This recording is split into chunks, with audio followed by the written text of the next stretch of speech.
पंचमांसं मदिराजवेशा योग्यात चौर्यं वरदार सेवा एतानि सप्त व्यसनानि लोके घोराति घोरं नरकं नयन्ति। एका व्यसनाचे वर्णन फार मोठं होईल, मी ते तुम्हाला एका भाषेत सांगते। दूत हा धर्माच्या आहारी गेला होता, त्यामुळे त्यांना किती दुःख भोगावे लागले।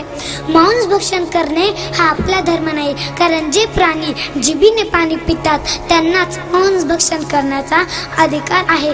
जे प्राणी ओठाने पाणी पितात ते प्राणी बघा कधीच मांस भक्षण करत नाही। गाय, बैल, शेळी, मेंढी हे प्राणी कधी मांस भक्षण करतात का? शास्त्राच्या विरुद्ध वागणारा असा एकच प्राणी आहे जो ओठाने पाणी पिणारा व मांस भक्षण करणारा। तो प्राणी बघितलाय का तुम्ही कुठे? त्याचं नाव माहिती का? जाऊ द्या, मला माहितच आहे, तुम्ही नाही सांगणार, मीच सांगते। त्याचं नाव आहे मानव प्राणी। इतर प्राण्यांनी आपला धर्म सोडला नाही, पण या माणसानं आपला स्वतःचा धर्म सोडला।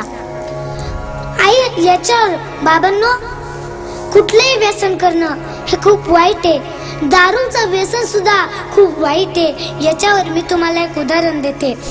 आईचं दूध आटलं तेव्हा चालू केली दुधाची बाटली, शाळेत जाऊ लागलो तेव्हा चालू केली पाण्याची बाटली, माध्यमिक शिक्षण सुरू केले तेव्हा चालू केली थंड्याची बाटली, उच्च शिक्षण सुरू केले तेव्हा चालू केली बियरची बाटली।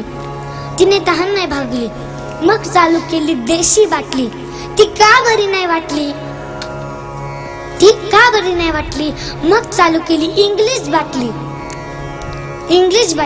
ती बरी वाटली, पण तिने खिशाची तिजोरी आटली। मग चालू केली गावठी बाटली। ती बरी वाटली, पण ओव्हरलोड होऊन आतडी फाटली।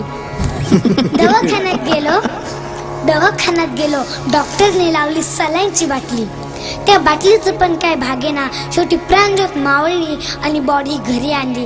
आंघोळ घातली गुलाब पाणी आणि अत्तराची बाटली। तिने हौस नाही फिटली, मग चितेवर ठेवली रॉकेलची बाटली। ती ओतली, तिथे सगळी हौस फिटली। विठ्ठल विठ्ठल।